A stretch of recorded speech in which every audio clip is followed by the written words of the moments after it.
Assalamualaikum warahmatullahi wabarakatuh. Kembali lagi ke Ejal Channel. Pada pertemuan kali ini kawan-kawan, kegiatan pagi hari ini yang merupakan kegiatan rutin adalah pengecekan tanaman cabai kawan-kawan.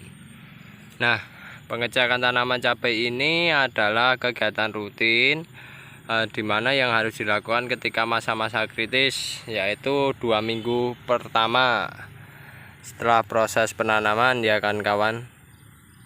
Nah, itu adalah masa-masa kritis di mana cabai sering mati atau bahkan terkena serangan hama.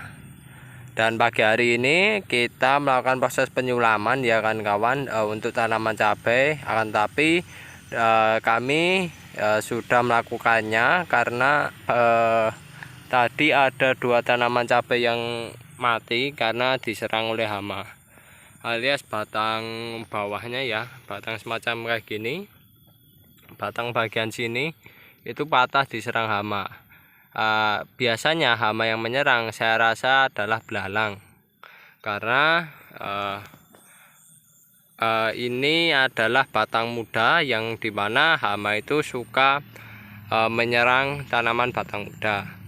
Nah, pada umumnya ya, kalau tanaman cabai yang masih kecil itu, kalau untuk skala yang masih kayak kami atau alias skala masih modal sedikit ya, itu biasanya cabainya dibiarin begitu saja.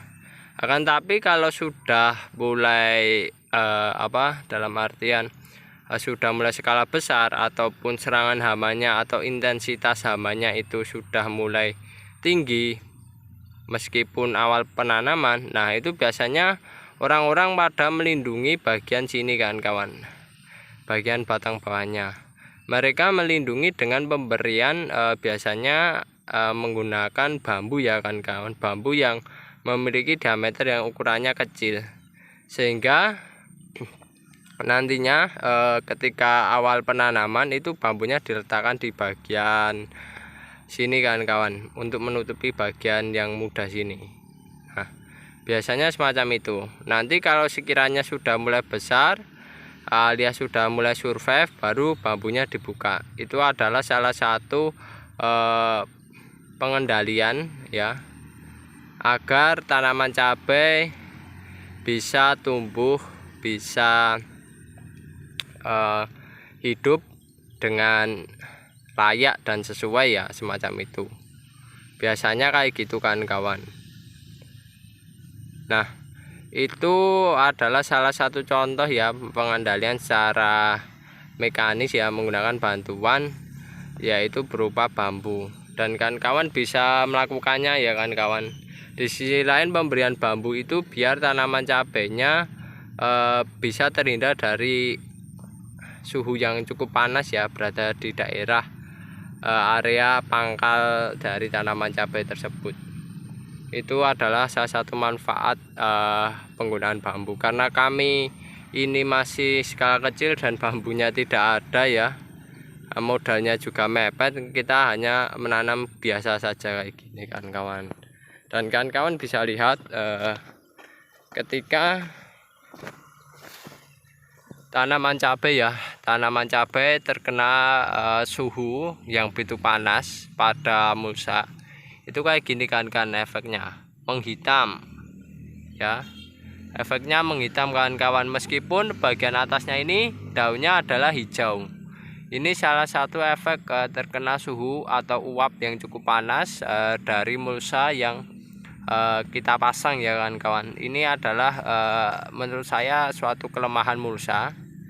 Jika kita menggunakan mulsa, kelemahannya yaitu suhu di dalam ruangan ini itu panas, dan itu bisa dihindari dengan pembuatan bedengan yang rata dan tidak ada rongga pada bagian dalam mulsa ini. Nah, ini sebagai pembelajaran kawan-kawan. Dan di sisi lain, di samping tanaman cabai, di antara tanaman cabai ini kita melakukan proses namanya pelubangan ya.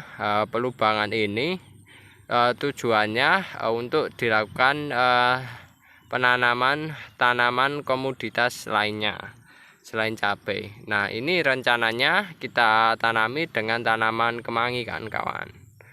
Karena harapan kami nantinya ketika ditanam bersamaan, umur kemangi ini usia 1 bulan yang ada di sini bisa panen terlebih dahulu hingga usia 3 bulan. Nah, 3 bulan berikutnya panennya adalah cabai. Dan nantinya kemanginya ini kalau sudah mati nanti kita mohon maaf kalau sudah kurang produktif ya, tetap kita cabut ataupun kita pangkas gitu ya.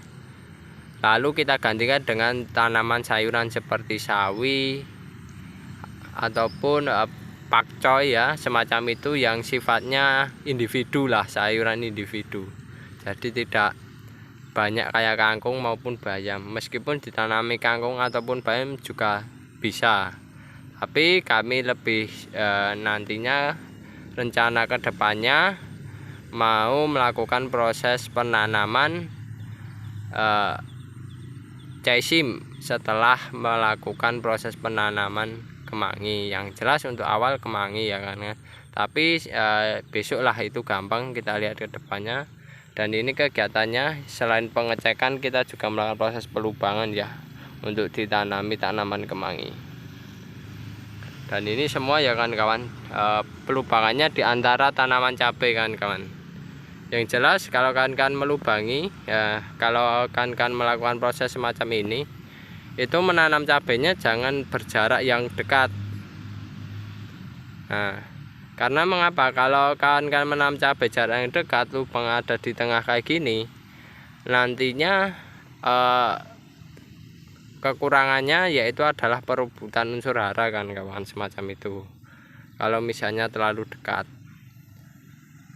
itu yang saya saya hindari ya, agar tanaman cabai bisa tumbuh normal, panen sampingan juga ada semacam itu kan kawan.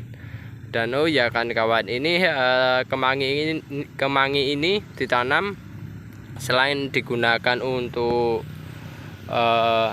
tanaman cabai, penanaman kemangi ini nantinya manfaatnya adalah bisa meng-backup ya, ketika suatu saat nanti harga turun atau harga istilahnya kita mengalami kerugian. Nah, kita kan nggak tahu, alangkah lebih baiknya diusahakan untuk ada komoditas lainnya di lahan cabai ini kan kawan. Nantinya harapannya komoditas lain itu kalau bisa komoditas yang resikonya kecil dan nantinya itu bisa meng-backup atau istilahnya mengurangi resiko untuk tidak dapat keuntungan lah, semacam itu. Sehingga kalau dapat ini setidaknya kerugian itu bisa dihindari atau diperkecil kan kawan, semacam itu. Kalau semisal dua-duanya bisa panen, nah itu bonus tersendiri kan kawan, semacam itu. Dan oke kan kawan, itu dulu informasi dari kami kegiatan pagi hari ini ya, mengenai lahan budidaya tanaman cabai yang akan ditumpang sarikan dengan tanaman kemangi.